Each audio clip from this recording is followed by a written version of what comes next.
D'abord, la première chose, je vous demande pardon. Si vous voulez, vous pouvez me pardonner. Parlez fort. Bon. Je vous demande pardon. Si vous pouvez me pardonner, vous êtes père, le chef de l'État est père. Et je vous demanderai aussi, c'est vrai, il y a des points positifs comme vous l'avez dit. Ça, je ne peux pas mentir. Vous avez aussi le droit de nous conseiller. Vous nous appelez, vous nous conseillez. Parce que moi, je peux partir, oui, je vais partir comme vous l'avez dit si vous ne me pardonnez pas. Mais ceux qui vont rester, je vous conseillerai. Et puis, même si je sortais, je vous garantis, si je trouve quelque chose, je vous chercherai pour vous dire. Moi, je pense que c'est le dialogue et la discussion que nos aïeux nous ont légués qui va nous construire. Et le pardon. Je vous demande un pardon sincère si vous pouvez me pardonner. En tout cas, papa, non, ma justice c'est ça la main. Justice c'est ça la main. Parce que papa, non, si j'ai dit ce qui monsieur philosophe, parole comme Iselo, azongi na foyer na été, na décidé ngai na bana, toko kende kovanda, na porte, il y a monsieur Félix, président de la République, na porte na ye. Papa, non, parce que na kokoka ko supporter niveau ya stress na douleur au bas maîtrisable bazo quand à présent absence à papa na bango sans rien faire papa non. En tout cas c'est que je peux dire, c'est que j'avais pris comme décision. Si j'ai dit ceux qui maîtrisable à zongi na foyer na été, moi je prends les enfants na quelque vendre la cité de Loya. Kuna papa non. Siko bodola la libanda na bana siko président république.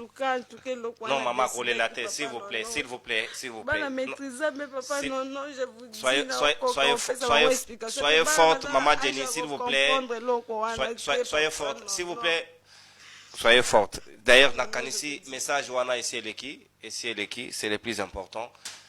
Voyez dans quel état sa femme s'y trouve, bandeko bakongomani nakanisi la solution sera trouvée au plus vite. Pour que Mawawana ou ante famille naye et la société. En tout cas, je suis désolé d'arrêter un peu brutalement l'émission. Au revoir. Merci.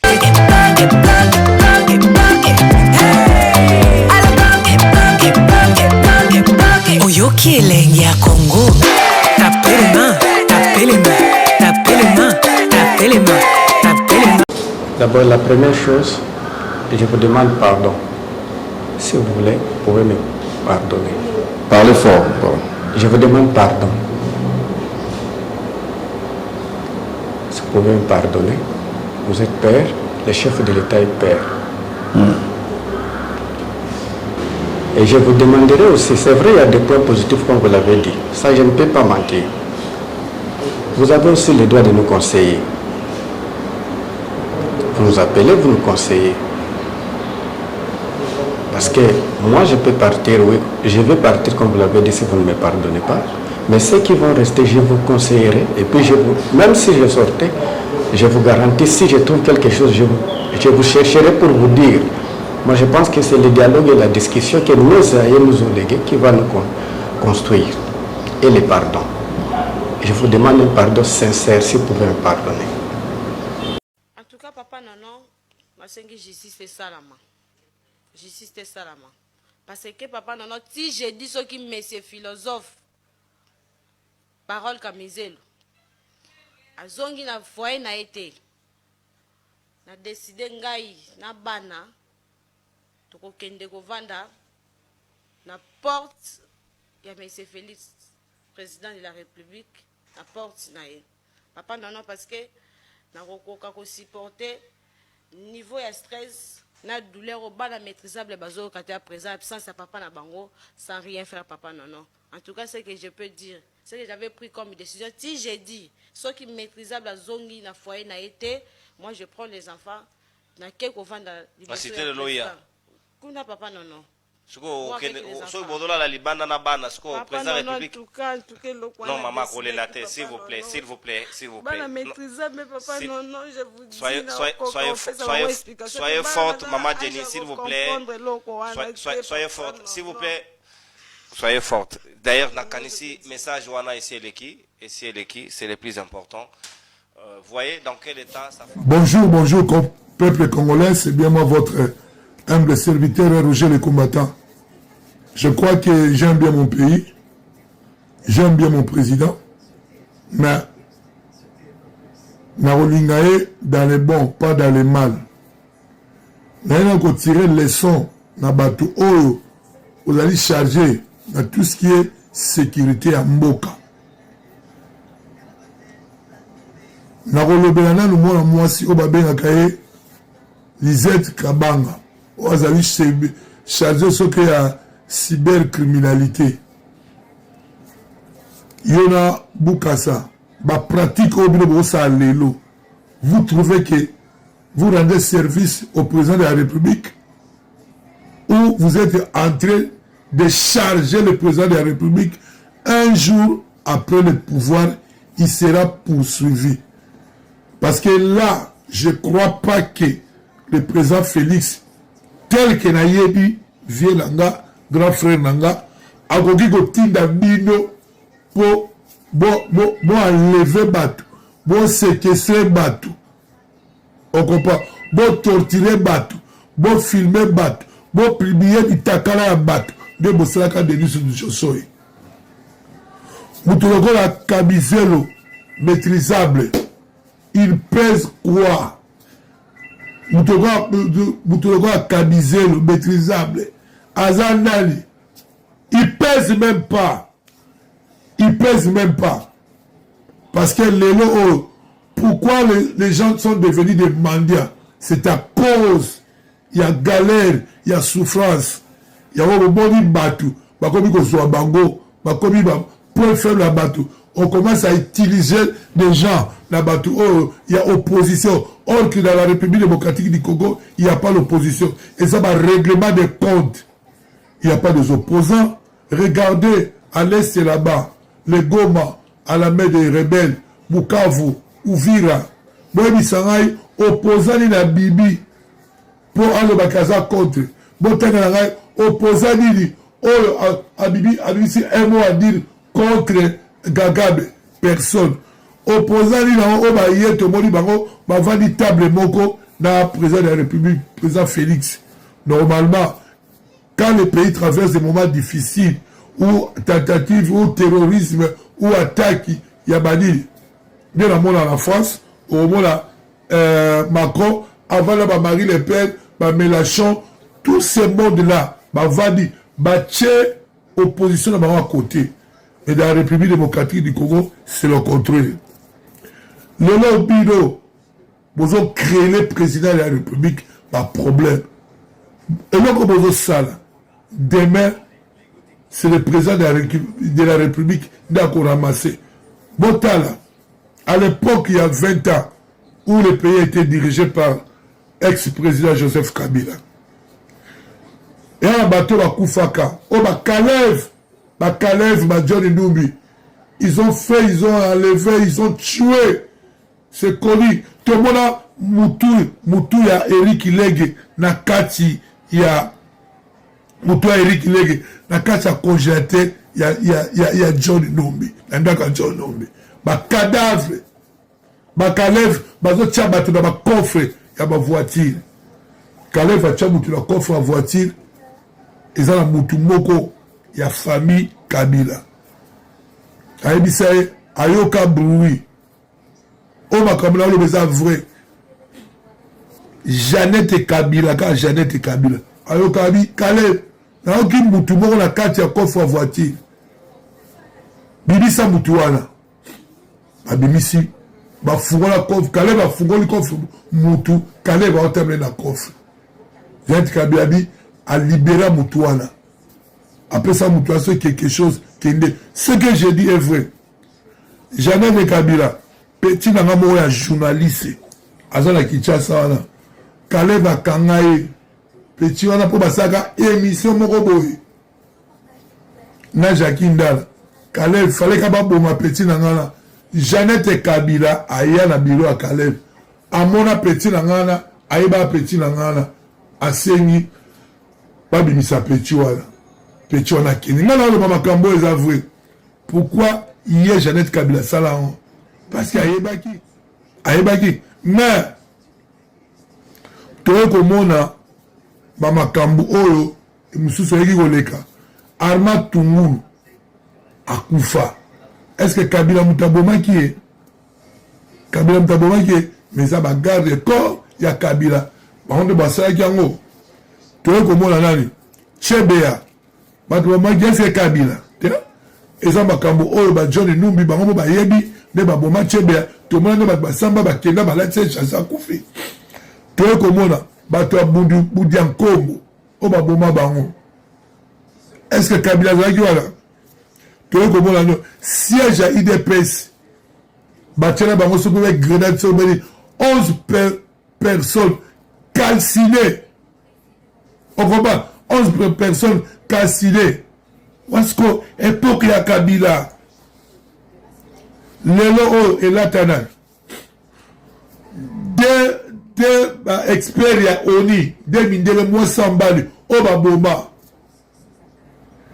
makambo ya makambo na sampu oyo tomona baboma bato elata nani elata Joseph Kabila ti lelo mpo bocomprendre ke makambo ato babomaka ya 20 ans na série ya Joseph Kabila elata Joseph Kabila ndenge moko oyo bozosala bakasho clandestin balèvement baséquestration bino boyebi bato wana apologie contre le chef de l'État c'est interdit na constitution.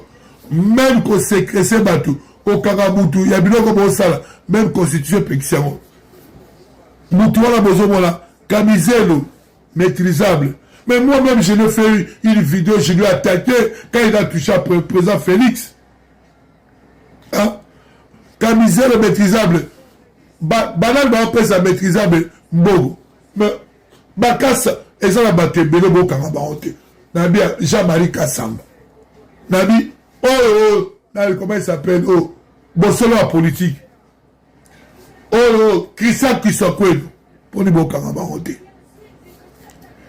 Nazo Sabino, Makambo Bosala, Lisette Kabara. Il y a que tu as droit de l'homme, Bamonio, autour Sala. Il y a des plaintes qui se préparent, même à niveau de la diaspora. Oh, Bakoti dans la droit de l'homme. La Suisse. D'abord, pour la Kinshasa, Bambelabi, c'est le chef d'État qui va payer. Moi, je soutiens le président Félix. Moi, je suis à l'arme du président Félix. Dans le séparé, la Figi Félix. Tant on a zombé la batou, moi, c'est moi qui a Figi Baloubo, après président Félix, Balouba Boebo. J'ai fait une vidéo. Namoni Moutouma a fait une vidéo. Azol Obakio, papa Etienne, na maman Marc, ce qui lui a dit, Azal ma vidéo, na maman Bobo Yebi. J'ai attaqué la personne. Pour qu'il est à la beauté. Oh, bon, ça, Lélo, Lobi bon fouta. Lélo, oh, tout ce monde-là, bah, j'ai dit, tu soubis là, bah, zo boto la batu, bah, ndako. Mais bozo yokati. Awa, Baba Kabusubilebo, Yamabebo, Lelo, Toyo Kipet, concession, Yabose Kabila. Est-ce que Bakombo Tolago, concession, Yabose Kabila. Debo peut tomber, la concession, Mobutu peut babotoli, Tomoni Yababa, tu peux babotoli, Tomoni Yabanzibi peut babotoli. Non, ça va Bakabo, pour ça. Donc, ça veut dire, je vois, c'est comme si, et Caleb, il est là, Johnny Doubi, il est là. Alors, le pays traverse des moments très difficiles où il y a une partie de notre pays est à la main des rebelles. Ce que nous attendons, la victoire d'Angaï et Zalina Mola, armée congolaise et Téléma. Mais quand on a Moutoka maîtrisable, Botalaïda, Azana la Panzini, beaucoup bêta et wap, beaucoup de lobby, ça y est. Pardon, aussi vous publiez sur les réseaux sociaux, donc vous tiens numéro là hier, vous tiens les réseaux sociaux et sopibino, Lisette Kabag, il faut démissionner. Lisette Kabag, il faut démissionner. Boukassa, il faut démissionner. Ouais, je le dis, je le confirme. Donc, vous ne me faites pas peur, je vous dis. Au moins, lui, Kabizelo, c'est un citoyen congolais. Son cas, Saliba Bel, justice est condamnée. Mais ce n'est pas de la façon. Parce que même biso, na mona ki mutu so filément mamba, ou a outo bet sabala batu. Asa le bako, ba roger le combattant de ba bega ba ministre, il faut abet ma fibre. Moi j'appelle des voleurs, yo bet sa fibre. Yo, ceux qui filément là. Yo le banani, yo bi famille là. Famille là, ça là la République démocratique du Congo. Tala, bino bomo sabasiki. Demandons déjà, Félix Assal avec Chassa 2 mois. Banda Kota présidence. Ah, ça les 3 mois. Ah oui. Vous serez totalement maîtrisable. Ça va calme. Je vais te maîtriser, ça va calme. Ça va calme.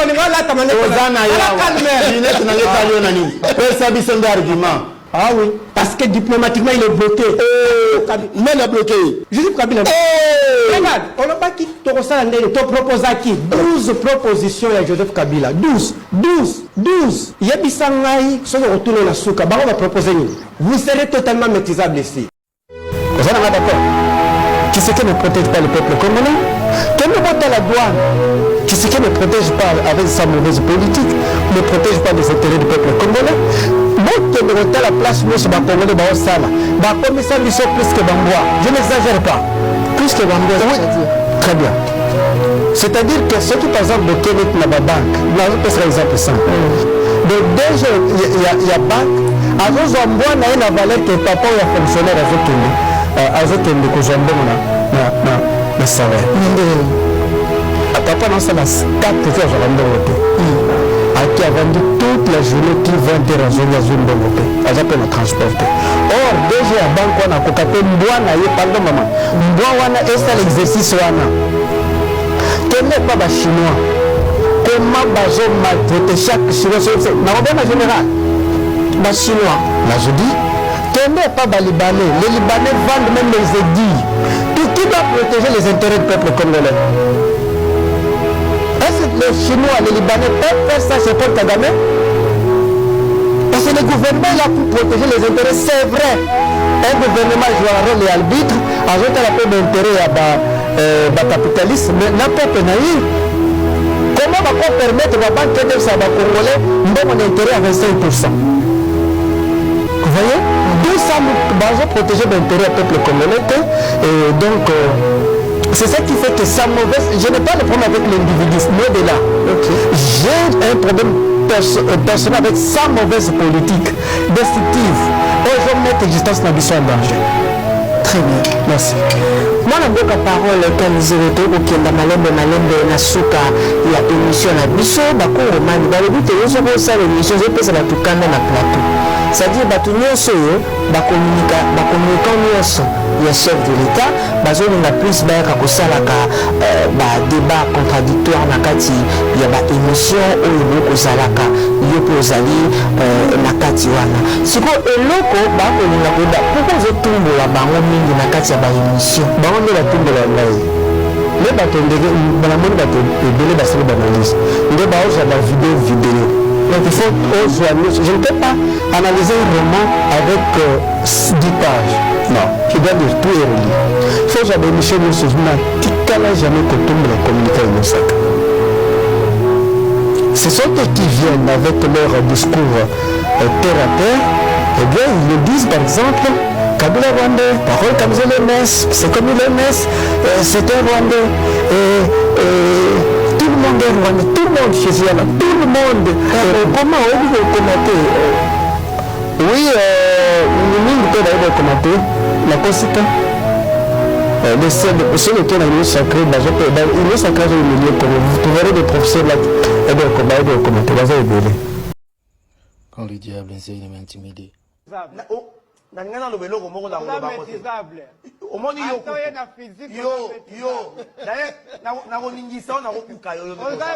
ne va pas commencer à Rutshuru, ni à Manono, ni à Massissi, ça va commencer ici. Et ça va péter. Péter. Vous allez fuir. Vous attendez. Il parle par exemple la République vive. Les Ivoiriens le suivent, non? Il parle comme ça. Président du Congo. La RDC vive. il reconnaît que M. Tshisekedi parle quand même couramment le français. On ne va pas trop le reprocher. Excusez, quel français terminologique? Il y a, parce que en sociolinguistique, il y a 3 langues. Toutes les langues. D'ailleurs, Ferdinand de Saussure en parle. Il y a mésolecte, basolecte et acrolecte. Acrolecte ou terminologique, scientifique, académique. Mais c'est Tshisekedi parle quel français? C'est un français non terminologique. Est-ce que vous pouvez me citer, moi, Parole Camiselo, une terminologie, vous prenez tous les discours, toutes les vidéos de Félix Tshisekedi, me faites sortir même 2 terminologies. Il n'y en a pas. Il n'y en a pas. Parce qu'il parle les français mésolèques. Vous voyez? Ça c'est clair. Ça c'est tellement... J'ai dit que c'est l'expression de la peur. Regarde, la conséquence d'improviser. La seule figure de style qui se répète, l'oxymore. Ça, c'est Emilie le Congo. Je prends la première phrase. Allez-y. Je ne me laisserai pas distraire par les initiatives prises d'ici et là. Vous êtes d'accord avec cette phrase? Quand vous parlez du président Félix Tshisekedi, il faut faire très attention. Bon, déjà, la langue française, on peut bien la parler, elle n'est pas notre langue. Mais je vous recommande, quand vous regarderez cette émission, j'ai pas besoin de vous effaroucher, hein, mais quand vous regarderez l'émission, vous-même, vous allez vous rendre compte de combien d'erreurs, de fautes d'orthographe que vous avez, vous... des fautes de français, de grammaire, pardon, que vous-même, vous avez sorti ici dans cette émission. Je vous recommande juste de suivre l'émission et ça vous permettra de vous améliorer prochainement. Et donc, par rapport à Constant Moutamba, si vous voulez, messieurs Tatou, il faut dire que ce procès est né...